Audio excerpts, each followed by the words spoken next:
मित्रों, दुनिया में सभी लोग हर रोज कोई न कोई पाप करते ही हैं, लेकिन वह स्वयं कभी ये नहीं सोचते कि वो पाप ही है। ऐसे में सवाल उठता है कि आखिर इस संसार में सबसे बड़ा पापी कौन है। तो आज हम आपको विस्तार से बताएंगे।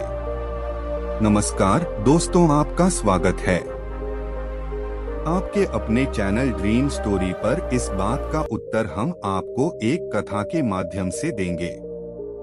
दुनिया का सबसे बड़ा पापी कौन? तोता मैना की कहानी। एक बार की बात है, किसी देश में एक राजा रहते थे। वो और उनकी रानी दोनों ही भोलेनाथ के बहुत बड़े भक्त थे। उन्होंने अपने महल में तोता मैना का जोड़ा पाल रखा था और उन्हें एक ही पिंजरे में रखा था। अब ये तो सभी को पता है कि मियाँ बीबी में एक ना एक दिन लड़ाई जरूर होती है। तो काफी समय बीत चुका था। एक दिन मैना तोते से कहती है कि मैंने मान लिया कि यह पुरुष बड़े पापी होते हैं। ये बहुत ही बड़े धोखेबाज होते हैं। मौका मिलने पर यह कुछ भी कर सकते हैं। मैना की बात सुनकर तोता बोला, तू तो रहने ही दे। पुरुष उतने पाप नहीं कर सकता जितने पाप स्त्रियां करती हैं। जितनी धोखेबाज स्त्रियां होती है ना, उतना धोखेबाज तो कोई होता ही नहीं है। इनसे बड़ा पापी इस पूरी दुनिया में कोई नहीं होता। यह किसी की भी हत्या कर देती है। जिसके बाद तोता और मैना में लड़ाई होने लगी कि दुनिया में सबसे बड़ा पापी कौन है। ये सब दृश्य देखने के बाद राजा ने पूछा, तुम दोनों क्यों लड़ रहे हो? किस बात पर तुम दोनों विवाद कर रहे हो? मैना ने उत्तर देते हुए कहा, यह मान नहीं रहा कि दुनिया में सबसे बड़ा पापी पुरुष होता है। फिर तोते ने कहा, मैं कैसे मान जाऊं? क्योंकि सबसे बड़ी पापी स्त्रियां ही होती है। राजा ने दोनों से कहा, तुम किस कारण से ऐसा कह रहे हो? तब मैना ने उदाहरण देते हुए कहा, एक गांव में एक सेठ जी थे, बड़े ही धनबाद, और उनका जो बेटा था वो बहुत ज्यादा बिगड़ैल किस्म का इंसान था। सेठ जी का लड़का इतना जुआ खेलता था कि सेठ ये बात सोचते सोचते एक दिन स्वर्ग सिधार गए। जब पिता जिंदा थे तो वह थोड़ा थोड़ा जुआ खेलता था, लेकिन पिता की मृत्यु के बाद वह मुक्त हो गया और आराम से दिन रात केवल जुआ ही खेलने लगा, जिसका परिणाम ये हुआ जुआ में सब कुछ हार गया। फिर वह लौटकर अपने गांव नहीं आया और किसी दूसरे गांव चला गया, जहां वो एक सेठ के घर जा पहुंचा और उसने कहा कि थोड़ा सा जल मिलेगा। जब सेठ ने उससे पूछा कि तुम कहां से आए हो, क्या करते हो, जिसके उत्तर में लड़के ने कहा, मैं व्यापारी हूं और जहाज से जा रहा था। व्यापार करने में मेरा सामान समुद्र में डूब गया, तो आप मेरी कुछ मदद कर देते तो अच्छा होता। सेठ ने लड़के की बात सुनी और फिर उसकी बातों के जाल में फंस गए और कहने लगे कि बेटा, तुम दिखने में ठीक ठाक हो और कमा भी लेते हो, तो क्या मेरी बेटी से शादी करोगे? ये बात सुनकर लड़का खुश हो जाता है और शादी के लिए हामी भर देता है। जिसके बाद दोनों का विवाह हो जाता है और सेठ अपनी बेटी को खूब सारा धन देकर विदा कर देता है। अब इस लड़के को तो केवल धन के लिए विवाह करना था, जो वो कर लेता है।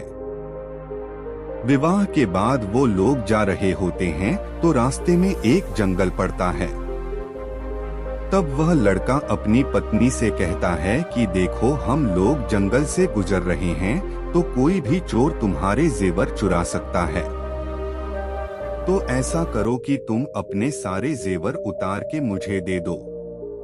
अब उसकी पत्नी ने उस पर भरोसा करके अपने सारे जेवर अपने पति को दे दिए। देती भी कैसे नहीं, क्योंकि वो उसका पति था। जिसके बाद उस लड़के ने अपनी पत्नी के जेवर एक कपड़े में रखकर अपनी कमर में बांध लिए। फिर वह सभी एक जगह आराम करने के लिए रुके। तब उस लालची लड़के के साथ आई दासी को उसने मार डाला और अपनी पत्नी को कुएं में गिरा दिया कि वह उसमें डूबने से मर जाएगी। वो वहां से चला गया, किंतु उसकी पत्नी मरी नहीं और कुएं से बाहर निकलने के लिए आवाज लगाती रही। कुएं के पास से एक आदमी गुजर रहा था। तब उसने किसी महिला की आवाज सुनी तो उस व्यक्ति ने उस महिला को कुएं से जैसे तैसे करके बाहर निकाला।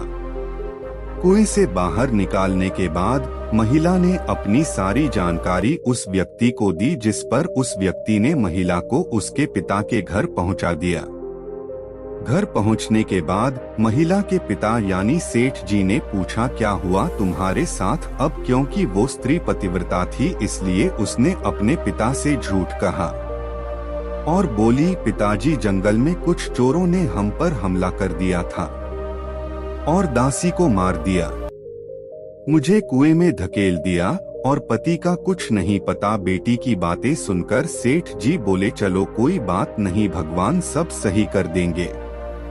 कुछ समय बाद लड़का दोबारा अपने ससुराल पहुंचा और सोचा कि सेठ जी से कहेगा कि आप नाना बनने वाले हैं और इसके बदले में खूब सारा धन मिल जाएगा।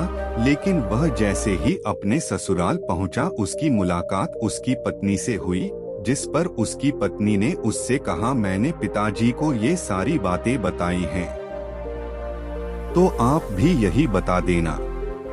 वो कहते हैं ना, आदत वालों की आदत नहीं जाती। उसने देखा कि उसकी पत्नी ने बहुत सारे जेवर पहन रखे हैं, तो उस लड़के ने पत्नी से कहा, तुम सो जाओ, सुबह मैं तुम्हें अपने साथ लेकर जाऊंगा।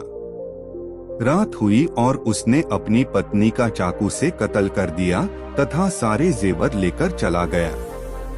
राजा को ये सब कहानी बताने के बाद मैना ने कहा कि इसलिए मैं बोलती थी कि पुरुष दुनिया का सबसे बड़ा पापी इंसान होता है।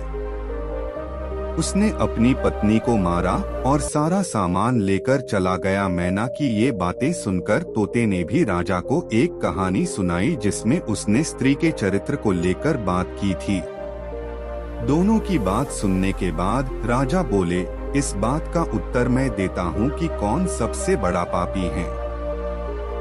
राजा आगे बताते हैं कि जिस इंसान की सोच उसके स्तर से नीचे गिर जाती है, वह इंसान पापी होता है, फिर वो भला पुरुष हो या स्त्री, क्योंकि इंसान पाप करने से पहले यह नहीं सोचता कि वह स्त्री है या पुरुष, उसे पाप करना चाहिए या नहीं। तो मित्रों, आपने जाना कि दुनिया का सबसे बड़ा पापी कौन है।